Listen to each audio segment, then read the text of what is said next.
बिस्मिल्लाहिर्रहमानिर्रहीम। This is Sajid Ali Haider और आप देख रहे हैं एक न्यू एपिसोड। ये जो न्यू एपिसोड है ये विद हैवी हार्ट मैं बना रहा हूँ। मुझे याद है कि सागर रामे साहब वो वाहद यूट्यूबर हैं जो इस तरह की चीज़ें जो है वो एक्सपोज करते रहे हैं और मैं चूँकि उनकी वीडियोस देखता रहा हूँ और मुझे वो वीडियोस देखने के बाद ये प्रैक्टिकली एक्सपीरियंस करने का मौका मिला कि जो वो अपनी वीडियोस में शेयर किया करते थे टर्की के अंदर स्कैम्स के बारे में, पर्टिकुलरली रियल एस्टेट बिज़नेस के बारे में, तो वो प्रैक्टिकली जो है वो अब मैं फेस कर रहा हूँ। इत्तेफाक ये हुआ कि कल मुझे एक बहुत बड़े प्रोजेक्ट को विज़िट करने का मौका मिला। मेरे क्लाइंट उसमें इंटरेस्टेड हैं प्रॉपर्टी लेने के लिए और उनका प्लान है सिटीज़नशिप हासिल करना। और ये जो प्रोजेक्ट है ये मुझे रिकमेंड किया मेरे क्लाइंट ने। उन्होंने मुझे बोला कि मैं इस प्रोजेक्ट के अंदर प्रॉपर्टी लेना चाहता हूँ लेकिन मैं आपके थ्रू लेना चाहता हूँ, लिहाजा आप जाइए और जाके इस प्रोजेक्ट को विज़िट कीजिए और इसके सारे प्रॉज एंड कॉन जो है वो मेरे साथ डिस्कस कीजिए। प्रोजेक्ट का नाम लेना मैं ये समझता हूँ कि मेरे लिए गैर मुनासिब है, गैर अखलाकी है और वो जो कर रहे हैं उनके लिए तो इंतहाई शर्मनाक है। सादा लो इंसान जो कि टर्की के हवाले से बहुत एक पॉजिटिव इमेज दिल में सजाए और बहुत सारे ख्वाब जो है वो लेके जब टर्की आते हैं और उन्हें खुदा न खास्ता इस तरह के स्कैम्स और फ्रॉड्स और चिटिंग जो है उनका सामना करना पड़े जिसके बारे में अभी उन्हें नज़र ना आए और उन्हें मालूम ना हो, लेकिन कुछ अर्से बाद जब उन्हें इस चीज़ का इल्म हो तो यकीनन उनकी जो हक हलाल की कमाई है जो उन्होंने सालों मेहनत करके इकट्ठी की है तो उसके नुकसान का जब उन्हें मालूम होता है तो यकीनन उनके दिल से एक आह ज़रूर निकलती है।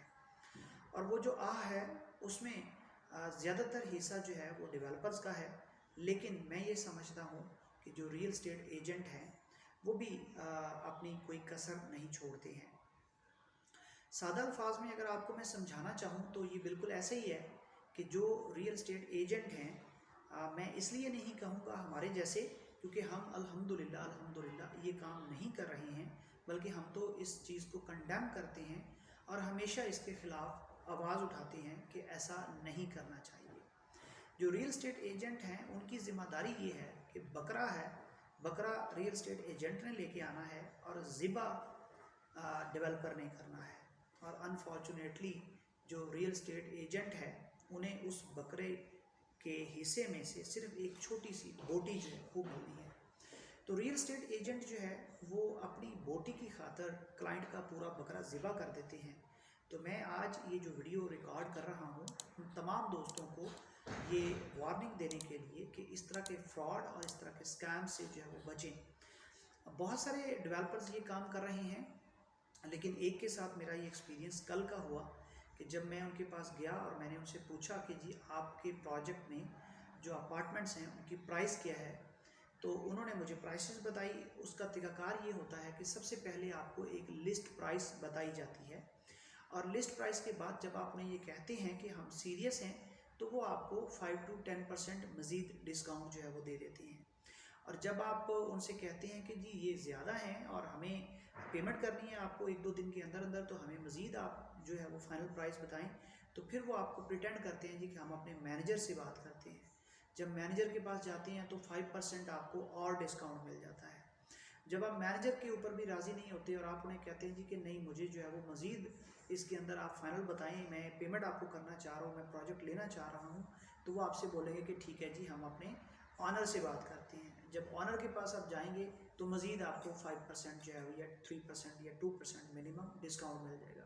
तो इस तरह कुल मिला के अप्रॉक्सीमेटली जो एक्चुअल अमाउंट है उसका 25 to 30% आपको वो डिस्काउंट दे देंगे।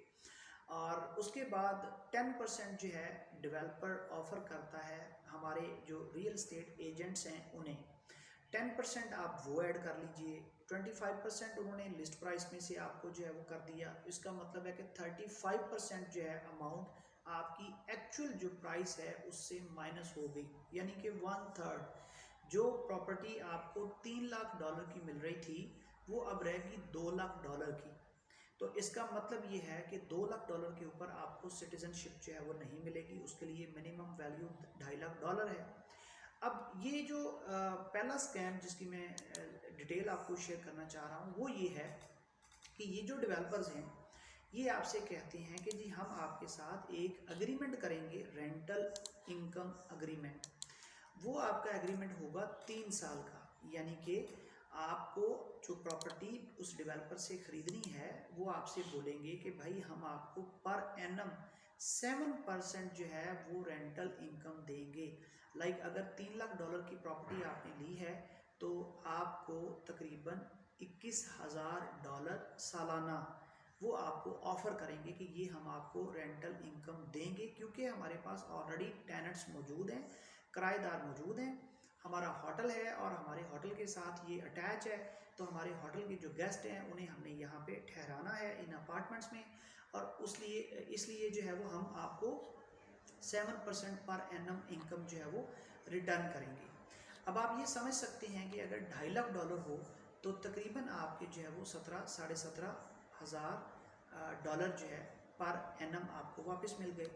अब 3 साल का एग्रीमेंट आपके साथ ये करेंगे, 3 साल से ज़्यादा नहीं करेंगे, यानी 3 साल में अगर 17,000 पर एनम डॉलर आपको पर एनम पे कर रहे हैं, यानी पे बैक कर रहे हैं, तो अप्रॉक्सीमेटली $50,000 इन्होंने आपको वापस करना है 3 साल के अंदर।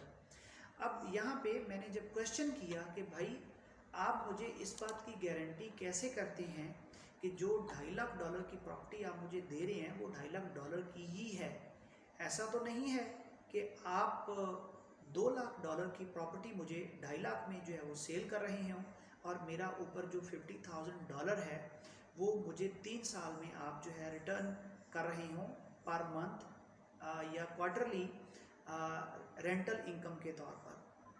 तो इसका उनके पास कोई सूटेबल आंसर नहीं था। तो मुझे बात जो समझ में आई वो ये थी कि $2 लाख की प्रॉपर्टी वो मेरे क्लाइंट को $2.5 लाख की बेच रहे हैं, इस लालच के साथ कि हम आपको 3 साल तक जो है वो आपको अपने घर की फ़िक्र नहीं है, हम इसको रेंट आउट करेंगे और उसका हम आपको $50,000 जो है 3 सालों में हम आपको रिटर्न करेंगे, जबकि कर ये रहे हैं कि वो आपसे ऑलरेडी $50,000 जो है वो एक्स्ट्रा ले रहे हैं, और वो जो $50,000 है वो आपको 3 सालों में थोड़े थोड़े करके जो है वो रिटर्न कर रहे हैं। अब यहाँ पे क्लाइंट चूँकि ये लालच करता है कि यार मेरी प्रॉपर्टी भी मैंने ले ली, मुझे सिटीजनशिप भी मिल गई और मुझे $50,000 इनकम भी हर महीने आ जाएगी, और चूँकि डेवलपर गारंटेड है, मेरा एग्रीमेंट है, तो कोई महीना ऐसा नहीं होगा कि मुझे किराया नहीं आएगा। तो ये एक बहुत बड़ा फ्रॉड है। इस चीज़ से काइंडली आप जो है वो एक्नॉलेज रहिए और बी केयरफुल रहिए। उसके बाद सेकंड इम्पॉर्टेंट क्वेश्चन ये है कि हमने जब उनसे बात की कि आप हमारे साथ ये एग्रीमेंट 10 साल का क्यों नहीं करते। जब आपके पास क्लाइंट हैं तो ऑब्वियसली 3 साल बाद तो आपका बिजनेस और फ्लॉरिश करेगा, आपके पास टेनेंट्स और ज़्यादा आएंगे, बिजनेस ग्रो अप होगा तो और ज़्यादा इनकम आएगी। तो कहने लगे कि नहीं, हम आपके साथ ये 10 साल का एग्रीमेंट भी कर सकते हैं, 20 साल का भी कर सकते हैं, लेकिन कंडीशन ये होगी कि इनिशियली वो 3 साल का होगा और फिर जो है वो आपके साथ 7 साल का या 17 साल का हम बाद में करेंगे। तो आप सारी कहानी जो है वो समझ सकते हैं। दूसरा क्वेश्चन जो मैंने उनसे किया बहुत इम्पॉर्टेंट है, और ये बहुत सारे दोस्तों के साथ जिन्होंने सिटीजनशिप ली है उनके साथ ये प्रैक्टिकली हो चुका है ये स्कैम। चूँकि आपको पता है कि असेसमेंट होती है, आपकी वैल्यू असेसमेंट की जाती है प्रॉपर्टी की कि ये जो प्रॉपर्टी है ये $2.5 लाख की है भी या नहीं। तो चूँकि करप्शन आपको पता है कि वर्ल्ड वाइड है, कोई कंट्री इस चीज़ से डिनाई तो कर नहीं सकता कि रेशो कम हो सकती है, कहीं पे 1% हो सकती है, कहीं पे 10% है, कहीं पे 20 और कहीं पे जो है वो 50-70% है, ये तो पॉसिबिलिटी है। लेकिन ऐसा कहें कि करप्शन नहीं है तो ये नहीं है। टर्की के अंदर भी हैं ऐसी चीज़ें जो है वो आप अगर मैं ये कहूँगा तो लोग बुरा मनाते हैं कि जी आप ये डार्कर साइड क्यों दिखाते हैं या इस तरह की बात नेगेटिव क्यों करते हैं, तो लोगों की दिल आज़ारी ना हो, मैं क्लियर अल्फाज में जो है ये नहीं बात करता, ज़रा थोड़ा मुहतात अल्फाज में बात कर लेता हूँ। तो जो असेसमेंट करने वाले लोग हैं उनके साथ जो डेवलपर हैं उनकी इतनी अप्रोच होती है कि वो आपसे असेसमेंट वैल्यू जो है उसको $250,000 करवा देते हैं। बट लकीली फॉर्चुनेटली, और मैं ये कहूँगा कि मैं सलाम पेश करता हूँ टर्किश गवर्नमेंट को कि अब उन्होंने इसका भी इक़दाम उठाना शुरू कर दिए हैं। और पहले जब डेवलपर असेसमेंट करवाते थे तो उनके साथ मामला कर लेते थे, $2 लाख की प्रॉपर्टी को $2.5 लाख लिखवा देते थे, लेकिन अब ऐसा नहीं है, हो रहा है। लेकिन गवर्नमेंट ने अब इसके ऊपर ज़रा थोड़ा स्ट्रिक्ट एक्शन लिया है लास्ट मंडे को, यानी एक हफ्ता पहले। अब जो है वो $2.5 लाख की प्रॉपर्टी जो है वो $2.5 लाख की ही अगर होगी तो असेसमेंट मिलेगी, अगर 2 लाख की है या 1.5 लाख की है या लाख की है तो असेसमेंट उसकी नहीं मिलेगी। लेकिन फिर भी आपको पता है कि करप्शन प्रिवेल्स एवरीवेयर, इसलिए जो है वो आपको ज़रा थोड़ा मोहतात होना पड़ेगा। तो ये वीडियो मेरे उन तमाम दोस्तों के लिए है। अब इसका सोल्यूशन क्या है? सोल्यूशन ये है कि सागर रामे साहब ने अभी एक रिसेंटली मैं वीडियो देख रहा था जिसमें उन्होंने लिखा कि रियल एस्टेट एजेंट आपको विलाज क्यों नहीं दिखाते। तो मैं चूँकि वो वीडियो नहीं देख सका, लेकिन मुझे अंदाज़ा हो गया कि उस वीडियो के अंदर उन्होंने क्या कहा होगा।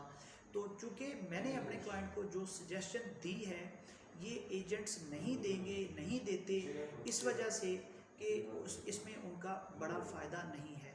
तो मैं आपको बताता चलूँ कि अगर आपने यहाँ पे प्रॉपर्टी लेनी है तो मेरे दोस्तों, आप साहब इन डन, इनकी लोकल एक वेबसाइट है, प्रॉपर्टी वेबसाइट है, जहाँ पे आपको किराए के लिए भी और सेल परचेज़ के लिए भी प्रॉपर्टीज़ नज़र आती हैं। तो वो सेकंड हैंड प्रॉपर्टीज़ होती हैं, लेकिन याद रखिएगा जैसे पाकिस्तान के अंदर OLX है या ज़मीन.com है, वहाँ पे कोई भी चीज़ आप फॉर सेल लगाते हैं, लेट्स सपोज आपने एक गाड़ी जो है वो फॉर सेल लगानी है और गाड़ी की एक्चुअल मार्केट वैल्यू जो है वो अगर सपोज 20 लाख है, तो आप उसे 21, 22, 23 तक तो लगा सकते हैं। लेकिन अगर आप 20 लाख की गाड़ी का 25 लाख में मांगेंगे तो आपके पास क्लाइंट नहीं आएगा। तो सिमिलरली साहिब इन डन के ऊपर जो प्रॉपर्टीज़ लगी हुई हैं वो उन लोगों ने सिर्फ फॉरेनर्स के लिए नहीं लगाई हैं, वो लोकल पीपल के लिए लगाई गई हैं। और इसलिए वो जो वैल्यू ऊपर लगाई गई है वो यकीनन लाख, 2 लाख, 3 लाख तो ज़्यादा हो सकती है। ऐसा नहीं है कि 22 लाख लीरा की प्रॉपर्टी है और वो उसका जो है वो 32 लाख मांग रहे हों या वो उसका 40 लाख मांग रहे हों डेवलपर के प्रोजेक्ट्स की तरह। तो इसका सोल्यूशन ये है कि आप जो है वो साहिब इन डन पे जाएं, खुद जाएं, नहीं अगर आप किसी एजेंट के थ्रू जाना चाहते, कोई मुश्किल नहीं है। आप सिंपली जो है साहिब इन डन की वेबसाइट ओपन करें, वहाँ पे जो है वो अपना बजट लिखें, अपना एरिया लिखें, अपनी प्रॉपर्टी का साइज़ लिखें, each and everything you can filter, और आपको रेलिवेंट जो प्रॉपर्टी होगी वो आपको जो है वो मिल जाएगी।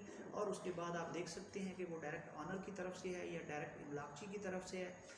इमलाकची की तरफ से है तो थोड़ा सा मुहतात आपको होना पड़ेगा। Real estate agent all over the world मैं समझता हूँ एक ही जैसे हैं। मैं तो 2-3 लोगों के बारे में कहता हूँ कि अगर ये जन्नत में चले गए तो हम तो छलांगे मारते हुए जो वो पुलसरात क्रॉस कर जाएंगे, और उसमें से एक जो है रियल एस्टेट एजेंट है। तो आप ख़ुद ये सारे काम जो है वो कर सकते हैं, कोई मुश्किल नहीं है। अपने अंदर कॉन्फिडेंस पैदा कीजिए। और मैं आपको एक चीज़ और बताता चलूँ कि अगर कोई चीज़ का नॉलेज नहीं है, आप उसे गूगल कर सकती हैं, आप उसे सर्च कर सकती हैं, आप उसे यूट्यूब पे वीडियोस देख सकती हैं, आप उसके आर्टिकल्स पढ़ सकती हैं, आप इवन अपने वो दोस्त जो ऑलरेडी वो प्रैक्टिस कर चुके हैं उनसे मशवरा कर सकती हैं। लेकिन ख्याल रखिएगा, दुनिया में सबसे ज़्यादा जो ख़तरा है इंसान को, वो इंसान से ही है। और आपको अल्लाह पाक अपने हिफ्ज़-ओ-मान में रखे, और आपको इन शर्पसंद अनासर जो हैं और ये जो फ्रॉड और चीट करने वाले लोग हैं, अल्लाह पाक आपको इनसे महफूज रखे। जज़ाकल्लाह।